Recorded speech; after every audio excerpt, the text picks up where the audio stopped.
Eu sempre gosto de falar isso. Eu não sei qual é a tua expectativa em Deus. Eu digo, para esse culto, sim, também, você deve chegar à igreja com expectativa em Deus. Expectativa de cultuar a Ele, de dar o seu melhor para Ele, mas também expectativa de receber da parte dEle.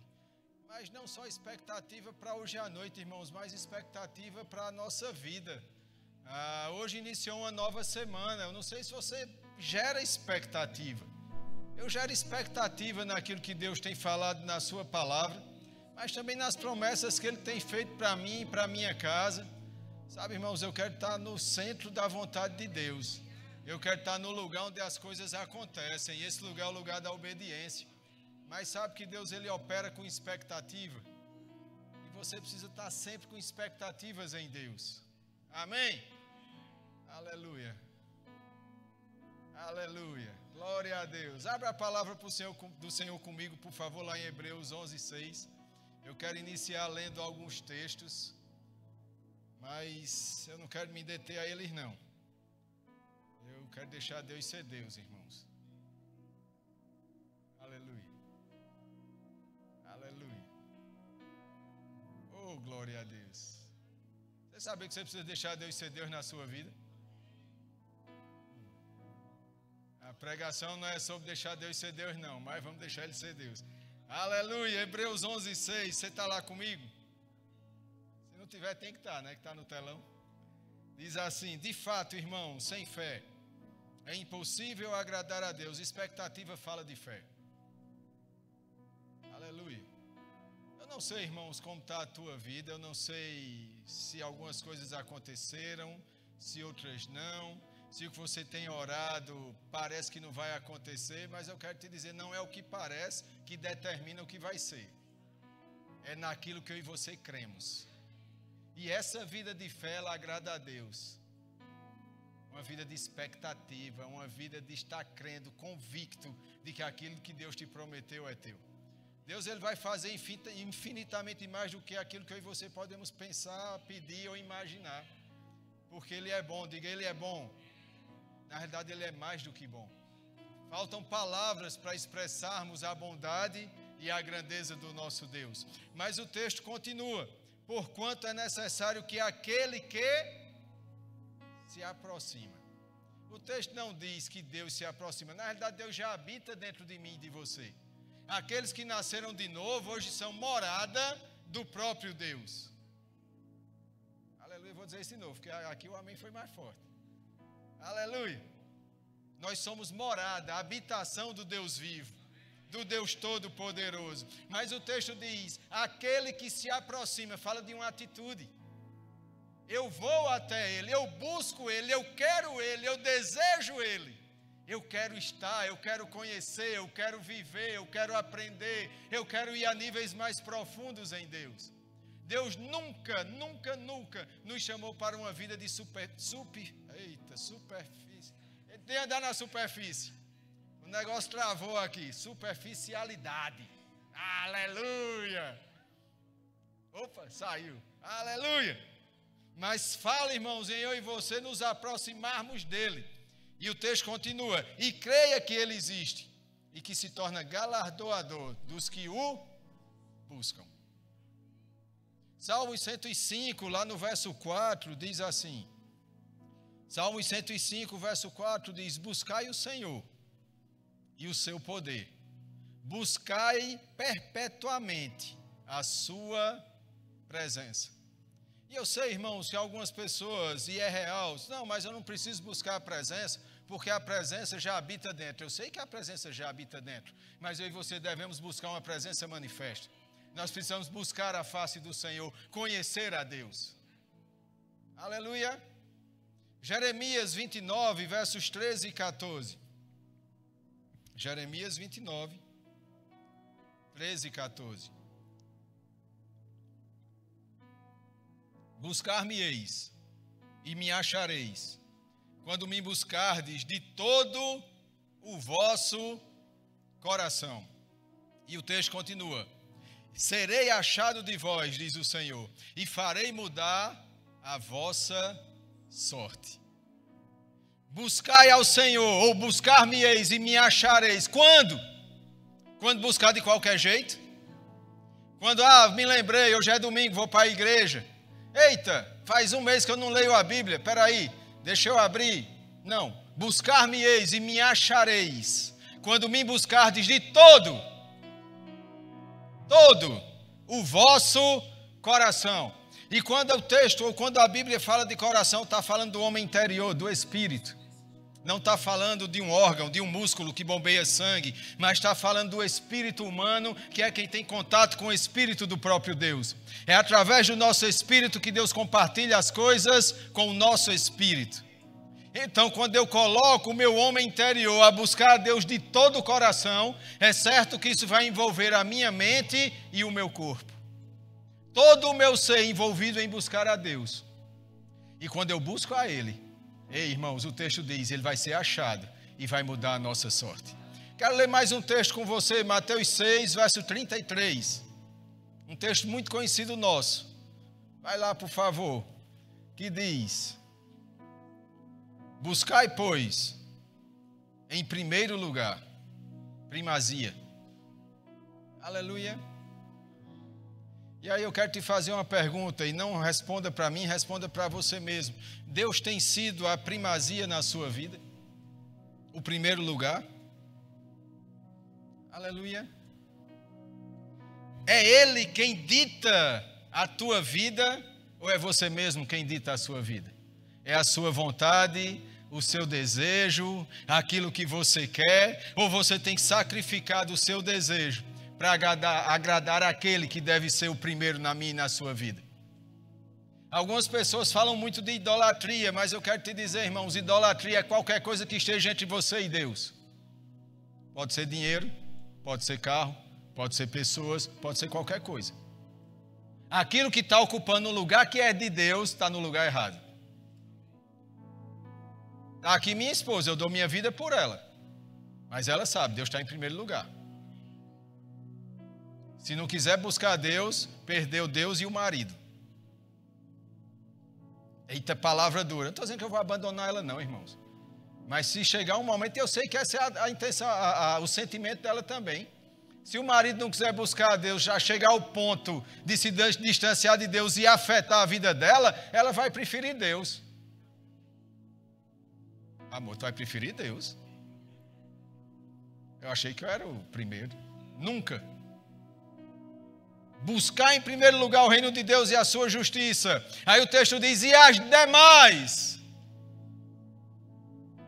coisas te serão acrescentadas. A grande questão, irmãos, é que muitos hoje estão buscando mais as demais coisas e depois buscam a Deus. E aí não estão desfrutando desse texto. Mas não tem como desfrutar.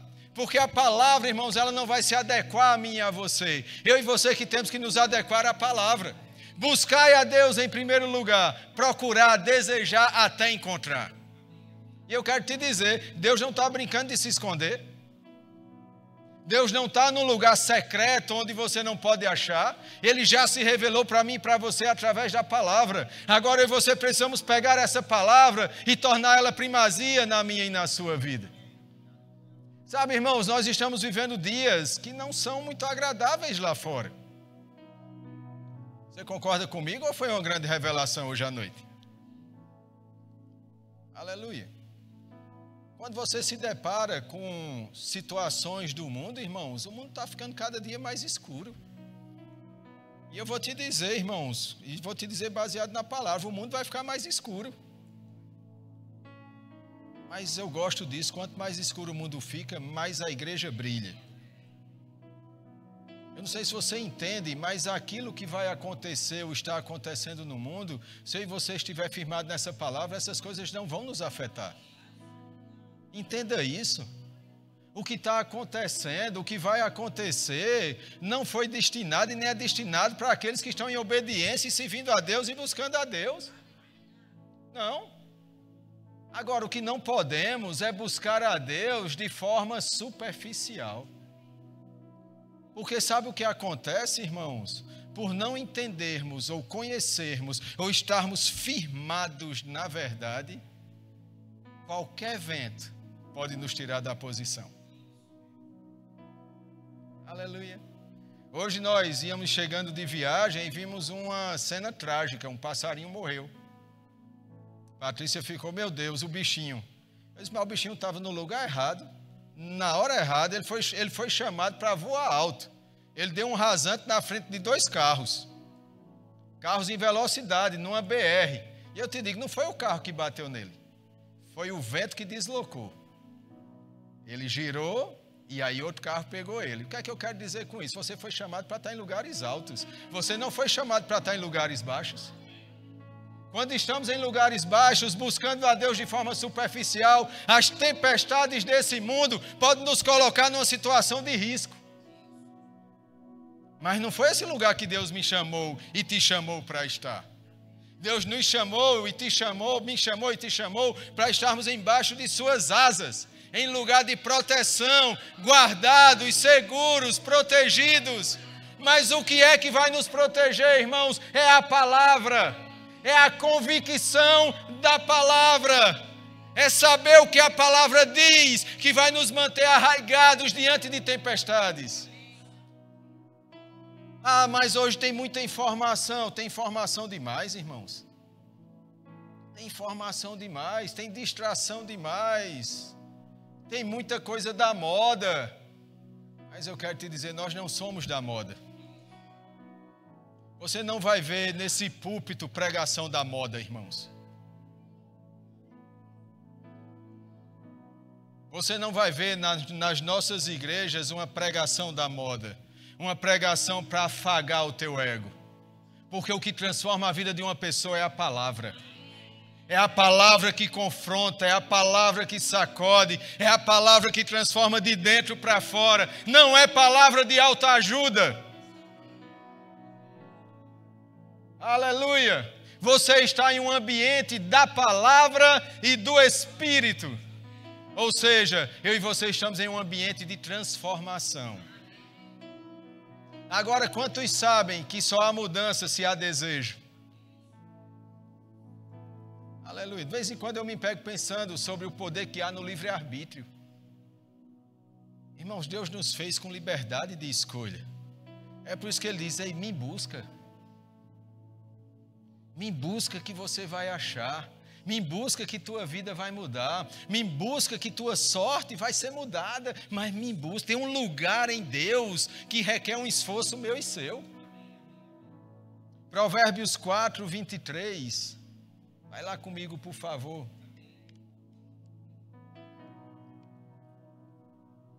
Aleluia. Quem aqui gostaria de saber o que vai acontecer no futuro? Só eu e Leão, Patrícia, meu Deus do céu. Igor também, Suzana, rapaz, está melhorando. Quem gostaria, irmãos, de saber o futuro? Eu gostaria, mas eu quero te dizer, o futuro está revelado. Aquilo que vai acontecer com o mundo, aquilo que vai acontecer com as nossas vidas, está revelado na palavra, irmãos. Você não precisa andar com medo, ansioso, inquieto. Nós precisamos entender isso de uma vez por todas. Tem um lugar de proteção, de paz, de alegria, mesmo em meio à tempestade. Mesmo em meio à tempestade. Aqui em Provérbios 4, 23 diz, sobre tudo que se deve guardar, guarda o teu coração, porque dele procedem as fontes da vida.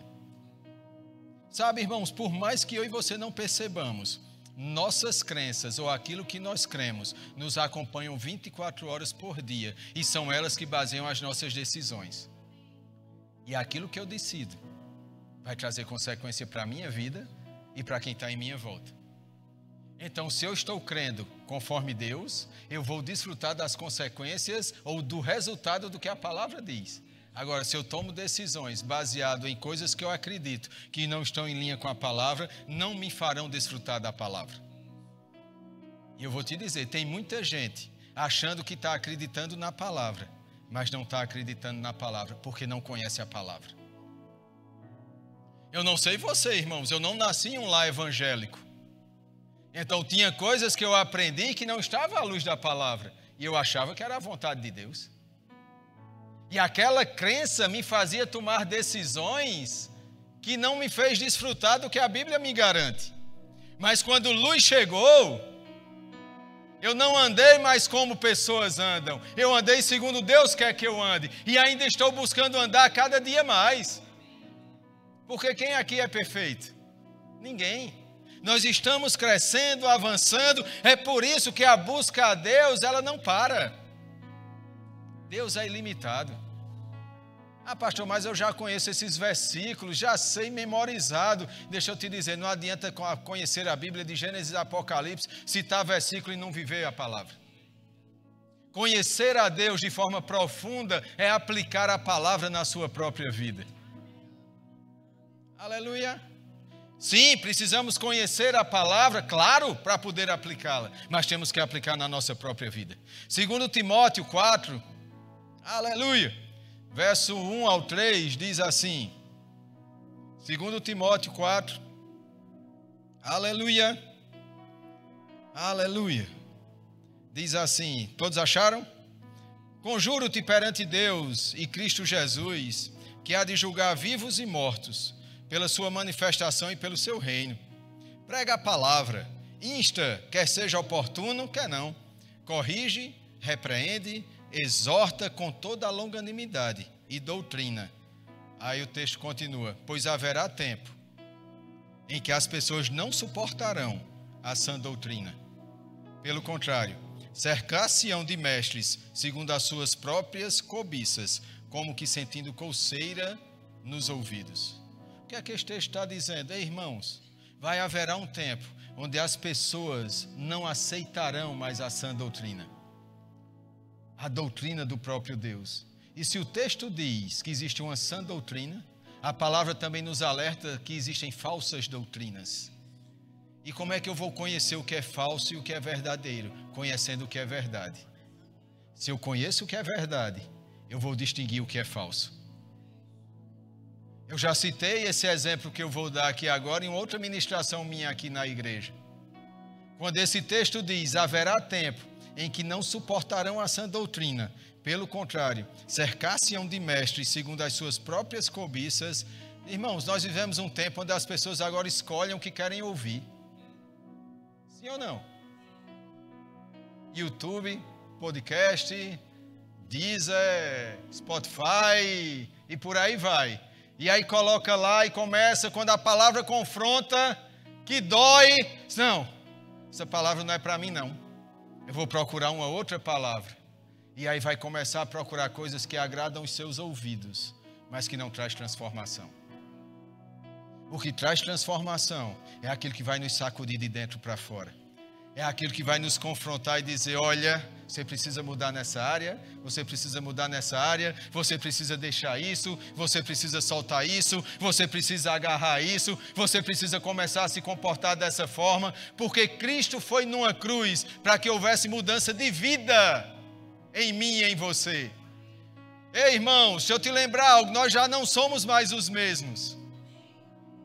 Não agimos da mesma forma, não falamos da mesma maneira, não pensamos como pensávamos, não nos vestimos como nos vestíamos, porque houve uma mudança. Mas ainda tem áreas para serem mudadas. Ainda tem coisas para serem tiradas para que outras sejam acrescentadas. Mas eu preciso me agarrar com a sã doutrina. Glória a Deus, irmãos, pelo Rema. Eu quero te dizer, irmãos, o Rema, se alguém aqui não conhece, é um centro de treinamento bíblico. Eu quero te dizer, irmãos, às vezes eu vejo as pessoas, eu vou ver se eu faço. Irmãos, estudar a palavra é vital. É caso de vida ou morte. Aleluia. Não, não é para mim não, é para todo crente. Ah, pastor, mas não existem outras escolas bíblicas? Existem, irmãos. Mas eu posso testemunhar daquilo que mudou a minha vida e a minha casa. A palavra que nos transformou. A palavra que tirou as crecas, que limpou as feridas, que sarou. E hoje eu e minha esposa e nossas filhas, e agora os genros, podemos viver à luz dessa palavra, porque luz chegou. Agora eu quero te dizer, os 2 anos de Rema foram o suficiente? Não. Precisamos ouvir as mesmas verdades. Precisamos ouvir as mesmas coisas, voltar às raízes, estarmos, irmãos, sempre gerando, porque a palavra vem pelo ouvir e ouvir a palavra. Agarrado com a sã doutrina. Sabe por quê, irmãos? Porque muito engano está chegando nesse tempo. Evangelho de João, capítulo 7, versos 16 e 17. Evangelho de João 7. Aleluia. Nós tivemos o privilégio, irmãos, de estarmos desde quarta-feira em uma conferência de ministros em Campina, e nós tivemos a oportunidade de estar com o pastor Kenneth Reagan e com sua esposa Linette Reagan. Irmãos, que privilégio. Aí algumas pessoas, como o apóstolo Guto disse, rapaz, as pessoas acham que nós idolatramos. Nós não idolatramos ninguém, irmãos. Mas nós respeitamos a unção sobre homens de Deus que tem feito a diferença. E ouvindo aquele homem, aquela mulher falar, irmãos, da simplicidade que é o evangelho na vida deles. E eles disseram algo que o apóstolo Bud, ele sempre dizia, irmãos, e aquilo marca a minha vida. E eles, quando se pergunta para eles como foi que aconteceu o sucesso, o alcance ministerial, e eles dizem, eu não fiz nada. Só obedeci a Deus. Eu fico pensando até onde eu e você podemos ir só obedecendo a Deus, irmãos. Estou dizendo aqui que todo mundo vai ter um ministério internacional de um grande alcance. Eu estou falando da nossa vida pessoal, de Deus nos transformando, de nos tornarmos melhores a cada dia, de desfrutarmos aquilo que foi conquistado na cruz. Como? Obedecendo a Deus. Obedecendo a Deus. Não são pessoas perfeitas, mas sabe, irmãos, eles carregam uma unção, eles carregam um legado, com a simplicidade de se render e entender, só podia ter sido Deus. Nada foi no meu braço, nada foi na minha força, nada foi na minha capacidade, nada foi no meu intelecto. Na realidade, nós tivemos um momento com eles, eles disseram, a gente não sei nem como foi que isso aconteceu. Nós só fomos obedecendo os estágios, as estações, as fases. Irmãos, Deus preparou tanta coisa para mim e para você. Jesus não foi numa cruz para te ver chorando, para te ver com medo, para te ver depressivo, para te ver cheio de problema financeiro, problema na tua casa, na tua família, não. Ele foi numa cruz para eu e você viver uma vida abundante. E eu quero te dizer, vida abundante não quer dizer dinheiro no bolso. Tem muita gente com muito dinheiro que não tem paz nem alegria. Dinheiro faz parte do que ele providenciou na cruz. Isso é consequência de uma vida de obediência. Mas é tempo de eu e você, irmãos, buscarmos Ele com mais profundidade.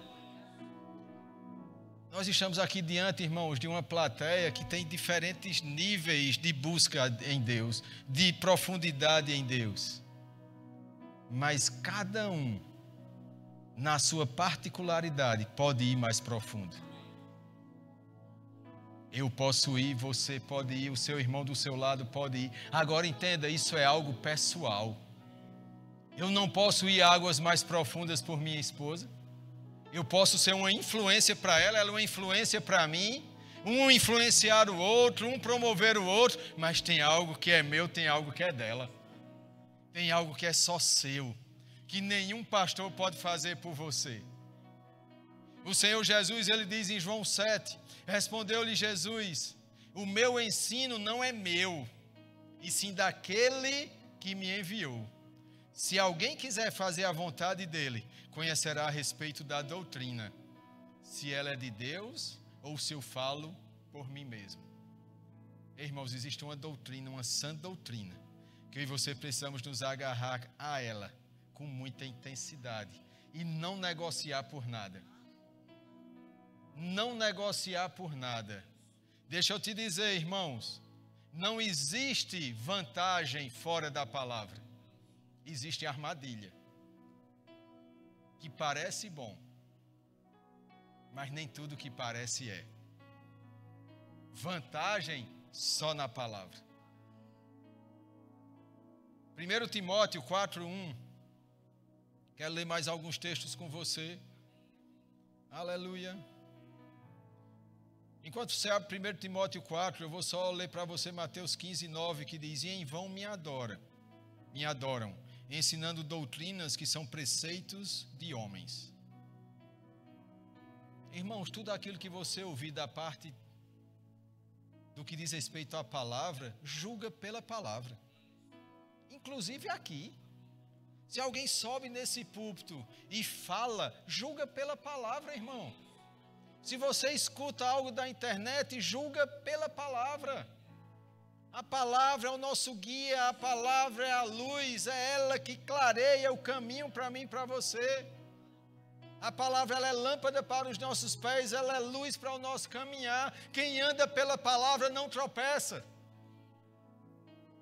Aleluia. 1 Timóteo 4:1 diz: Ora, o Espírito afirma expressamente que nos últimos tempos alguns apostatarão da fé, por obedecerem a espíritos enganadores e a ensinos de demônios.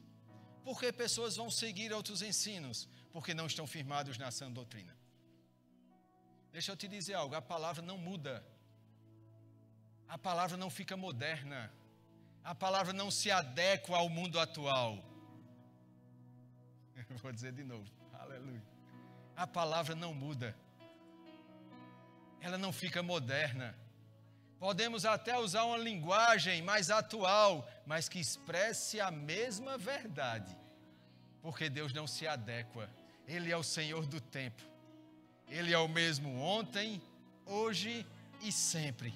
A palavra é a mesma ontem, hoje e sempre será. Essa modernidade desse mundo vai se acabar. E eu quero te dizer, o que vai ficar é quem estiver na palavra. É quem estiver na sã doutrina. É quem guardar essa palavra e ir a águas mais profundas em Deus.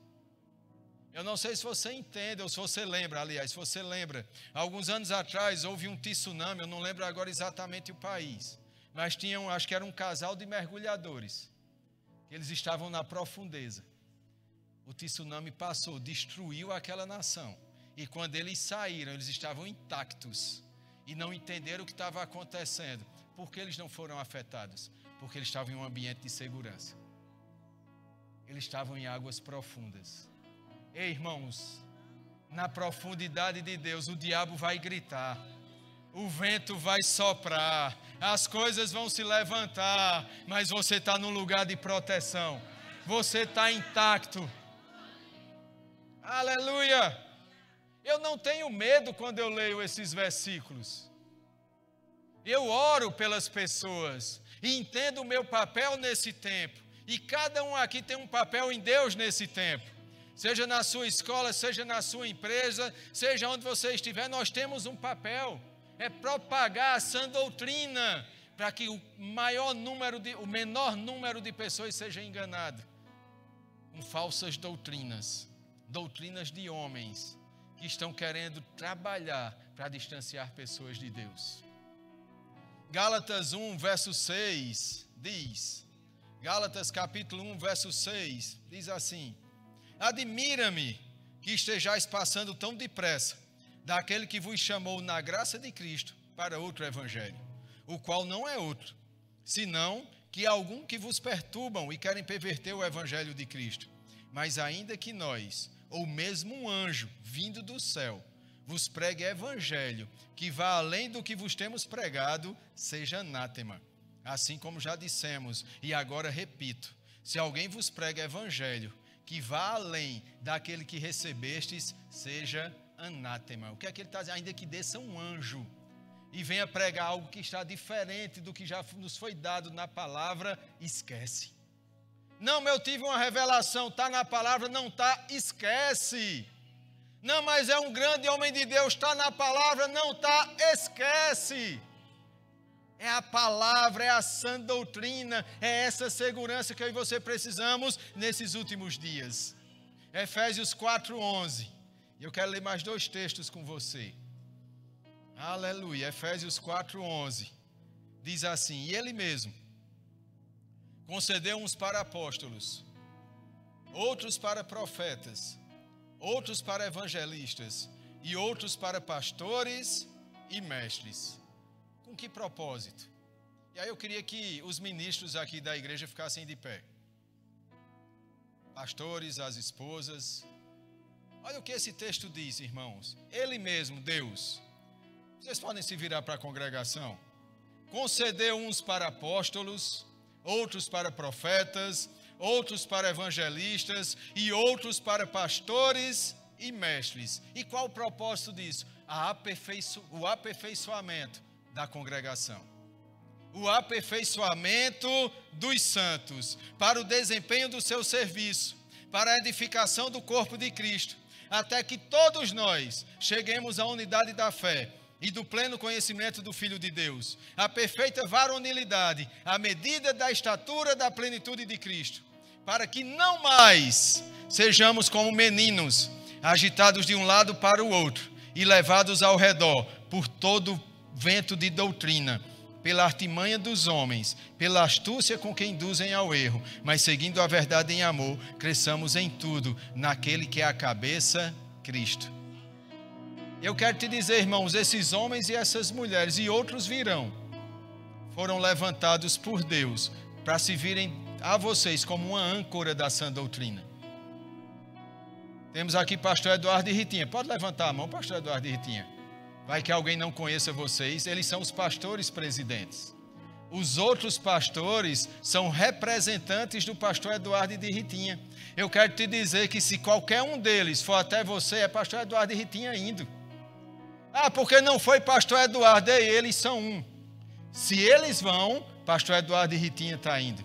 Mas eu quero que você entenda, você já viu uma criança que ganha um presente? Pode sentar, pastores, obrigado. Eu sei que fica meio constrangedor, né, olhando para o pessoal, mas é tudo pastor, é tudo maduro. Você já viu uma criança ganha um presente caro? Caro.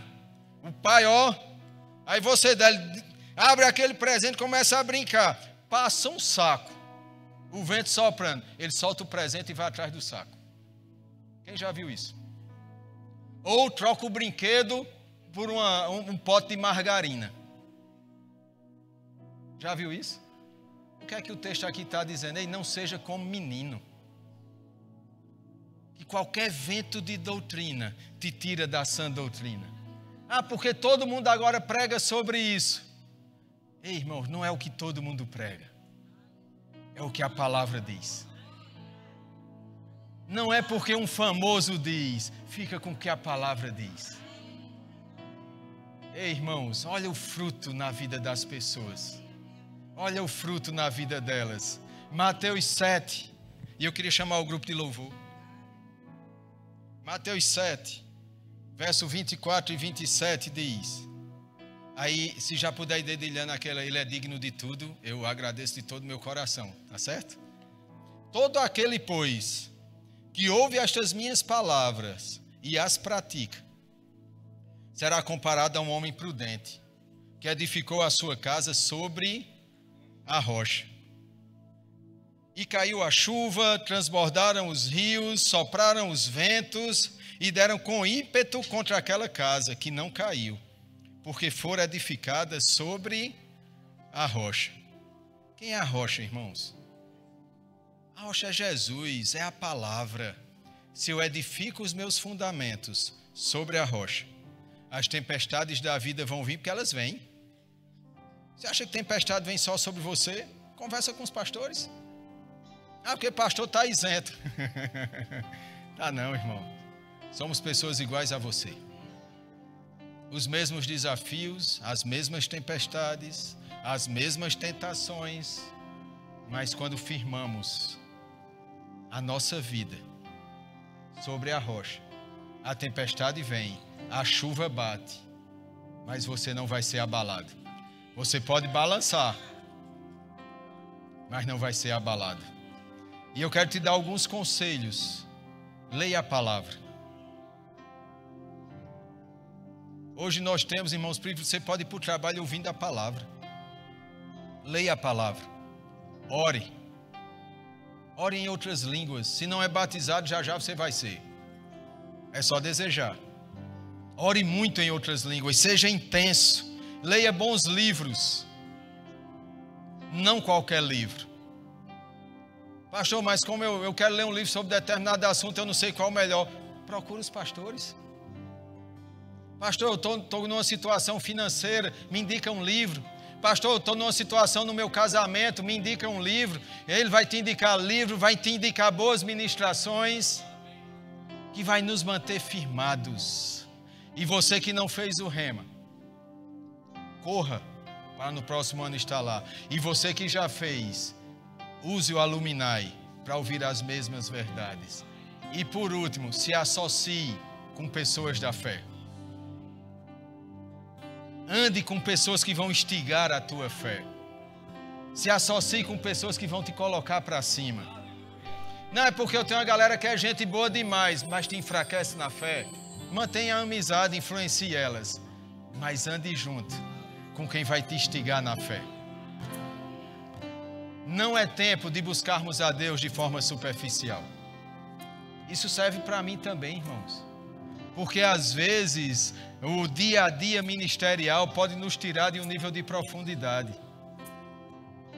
Mas Deus não me chamou para fazer nada distante dele, mas rendido a ele. Ouvimos isso esses dias. Você pode ficar de pé?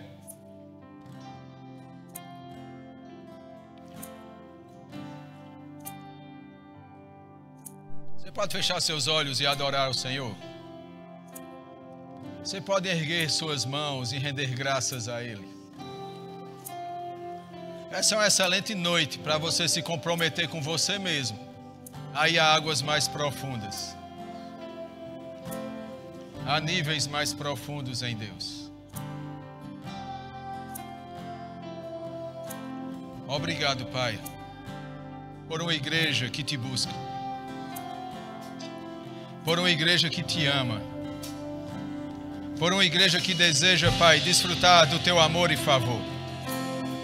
Eu oro, Pai, por fome e sede da palavra e do Espírito aumentando em nossas vidas. Eu oro, Pai, pelo desejo de te conhecer mais e mais, experimentando de você, provando de você, vivendo com você, caminhando com você, firmados em ti. Não negociaremos a palavra, porque somos da verdade. Eu te dou graças por isso, Pai. Em nome de Jesus.